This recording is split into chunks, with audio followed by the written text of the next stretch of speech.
Bonjour Gaël Leblanc. Bonjour. Vous présentez Tu seras un homme papa au Théâtre de la Luna pour le Festival d'Avignon. Qu'est-ce que vous pouvez nous dire de ce spectacle très fort?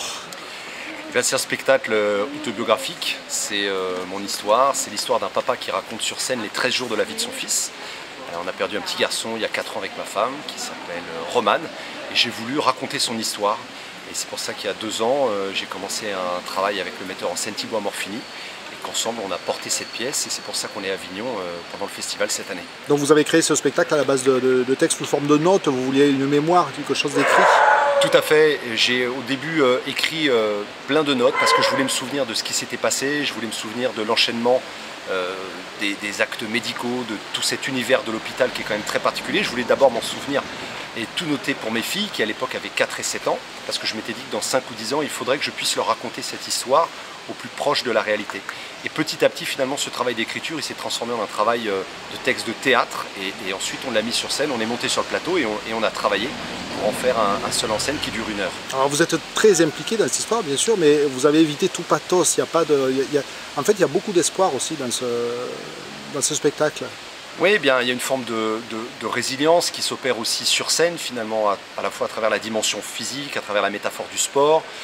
Quand j'ai écrit, j'ai convoqué des grands tableaux sportifs, la boxe, le marathon, le 100 mètres pour raconter ces épreuves, comment on les surmonte, comment on les affronte. Et c'est ça aussi qui donne de l'énergie dans le spectacle, parce que je voulais surtout pas d'un spectacle qui serait consacré qu'à la mort d'un enfant. C'est aussi la vie d'une famille, comment on traverse et comment on s'en relève. Oui, vous accompagnez aussi vos autres enfants dans cette épreuve. Oui, parce que c'est une épreuve qu'on vit en famille.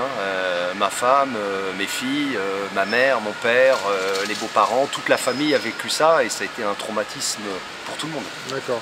Et vous, non comédien, vous jouez sur scène d'une façon admirable. Voilà, ça prend au tripes tout le public. Merci. Disons que je pense que c'est un spectacle qui nécessite un engagement physique et émotionnel important. Donc quand je rentre sur le plateau, j'y vais à 300% parce qu'on a besoin de cette énergie-là. En plus, comme on est assez proche du public, on a besoin vraiment de ressentir aussi cette émotion.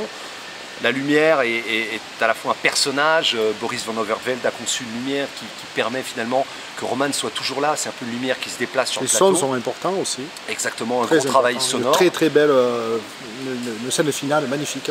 C'est gentil et un travail sonore qui a été imaginé par Cédric Soubiron parce qu'il fallait donner corps à Roman à travers à la fois mon corps, à travers la sueur, à travers la lumière et aussi à travers la musique. D'accord, donc c'est ce spectacle qui joue complet je crois tout le festival là maintenant? Oui, on est complet là depuis le début et puis on espère que ça va continuer jusqu'à la fin. D'accord, et on peut le retrouver en saison d'hiver, non? Vous m'avez dit, Certainement quelques dates durant l'année, mais surtout au Lucernaire cet automne, du 24 octobre au 8 décembre à 21 h dans la salle du Paradis. Donc à ne pas louper. Merci. Merci encore pour ce très beau spectacle. Merci.